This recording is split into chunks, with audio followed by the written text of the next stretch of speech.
Here, another question coming to you from Facebook. Jeffrey Fontaine, appreciate all the support, Jeffrey. He wants to get into the clear day date. The exact question here: what's the date to release the clear day roster?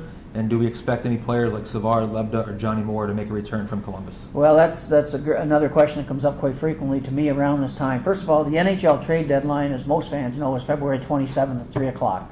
That basically means by February 27th, 3 o'clock, the NHL basically has to make all their deals, settle in their roster, that kind of thing.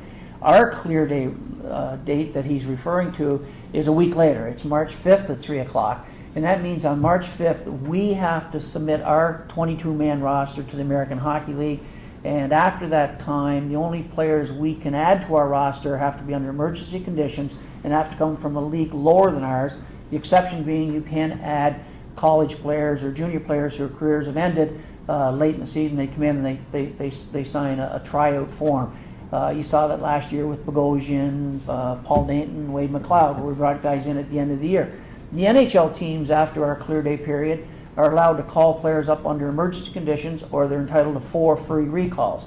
So to answer the question, could we see a Savard, a Johnny Moore? That is up to Columbus whether or not they want to send them down and then paper recall them, which would mean they would have to send them down so we can put them on our roster, and then they would paper recall, or then they would recall them back up, but they would then be able to go on our clear day roster. Clear day rosters get a little tricky. There's a whole section on it in our manual with the American Hockey League, but technically yes, a Savard, a Johnny Moore, maybe one other player, Ryan Russell, perhaps could be on our clear day roster, so that after the NHL season is over, that those players will be available to us if we're still in the hunt and going to make the playoffs. You provide a pretty good explanation in your blog this week on Mass Live, and if you haven't seen that, go to masslive.com, check out Bruce's blog. Very good explanation on the trade deadline, clear day, that really sums it up pretty well. Even being inside here for many years, I learned something new by reading that today. So I just want to point people out to there. That's actually also linked on our Facebook page, so check that out if you haven't had a chance. You can view the text, absorb it, and as you said, it gets kind of complex. Well, it is complex, and making sure that your NHL team is working in hand in sync with us down here, so that we don't have any screw-ups at the clear day deadline. It won't happen with Columbus. They've done it for many years. I did it last year with Chris McFarland. We will make sure those players that we can go on our clear day roster. Again, you're entitled to a 22-man roster. You can carry 25 guys here if you want, but you have to submit a 22-man roster, and then other players are listed as sort of in residence, and then you can only play those players when you get into emergency conditions. And then all of the question, what is emergency conditions? That's if you fall below 18 skaters and 2 goaltenders. So there's all kinds of things that I'm not even talking about that are involved in the clear day process, but it's for the most part there is an opportunity for us to add some players on that list. And it's nice to submit that list when you're in the hunt. There's been some years you've submitted that list, and it really doesn't matter much. Yeah. Right. So, but that's water under the bridge. Next question coming from Lance Koski. Lance, great job with the Falcons fan team. He was the coach and captain. Right. Great job. They did 3 prelim games, and the ticket sales were very well. But Lance, simple question here, just talking about your thoughts on how the team has performed this year and the expectations that were up there coming into this year. Has this team lived up to the expectations that you were hoping for? Well, I think the first part is that we have not had the team that was put together in the offseason for us. If you look at just in goal, first of all, I guess, Curtis Sanford, who's now unfortunately hurt again in Columbus, but Curtis Sanford, for all intents and purposes, was triggered to be, was probably going to be our number 1 goaltender here. That was the master plan. Now, obviously, he could have beat out Mark Dekanich in training camp, but if things went the way we probably thought it was going to be, it would have been Mason and Dekanich in Columbus, and it would have been Sanford and Alan York probably here in Springfield. But due to all the injuries in Columbus and everything else that took place in the goaltending situation, with Dekanich's injury and then Sanford, his injury, but then Sanford established himself pretty much as the go-to guy before he got hurt. So we have not had what was supposed to be our number 1. Secondly, you look at defense. There was the signing of Aaron Johnson in the offseason, who was probably going to be penciled in maybe as a veteran defenseman here, but we all knew Aaron's a very good player, and he had a chance to make the Columbus Blue Jackets, which he did. So that had another trickle-down effect. So to answer the question in the short version, I guess, is we haven't had from day one the team that was put together in the offseason in goal, defense, and forwards, in part because some of the Columbus injuries and players that made Columbus, and in part all the injuries we've had here with, and we could go through them all, but there are so many we'd lose track of them all. So we really haven't had the team that everybody thought we were going to have. And it was interesting, Damon, when we broke training camp or we were in training camp, I read all the articles, all the hockey experts were picking Springfield to be the team to beat in the American Hockey League this year, just because of the guys like St. Pierre and Giroux and Byers and then the goaltending and the depth and everything else, but we haven't had that team together. So that was part one. Part two, when you don't have your full team, have we lived up to expectations? No. Our expectations were to be in first place and guarantee a playoff spot, or almost where you know you're going to make the playoffs. But when you've got so many injuries and call-ups and injuries at the same time to the big club, you have to find other replacement players, and we found some good players. Thank God in goal, Manny Legacy come in, has saved the day for us through a stretch of time. Paul Dayton now has been sort of the guy who's risen to the occasion. We've plucked up Pat Cullity from the East Coast Hockey League, who's come in and played extremely well for us. So you try to find some guys that sort of can fill some of the holes. But our expectations, we always set the benchmark high.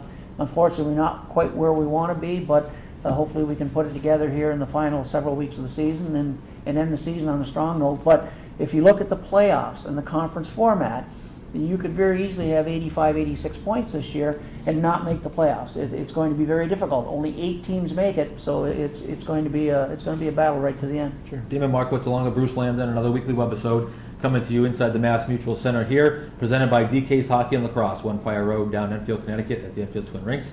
Appreciate everything that they do. Don't forget about the social media streams, the official Facebook, official Twitter, updated all the time as we pull the questions from our official Facebook page this week as part of this webisode. And staying in the questions here, Richard Mark Brennan. Richard, thank you for all your posts. You're very active here on the Facebook pages. Makes the chat always fun. Talking about Curtis Sanford. Obviously, Curtis Sanford hasn't played a game here in Springfield all year. Been in Columbus all year. Almost they're kind of falling into the number 1 guy up there for a good chunk of the year. Any chance of Curtis Sanford being on the Clear Day roster when it's set up? Wow. I doubt it very much. And I say that only because, A, he's hurt right now. He's out indefinitely with a back problem, number 1. Number 2, it depends a lot, I think, on what Columbus does at the trade deadline, if they make a trade for another goaltender or they trade one of their goaltenders. But you never say never, I guess, but I would doubt it very much whether we'd see Sanford in Springfield. He's played the whole season in Columbus. Normally when a player plays the whole season in Columbus or in the NHL team, you very seldom, if ever, see them on the Clear Day in the American Hockey League.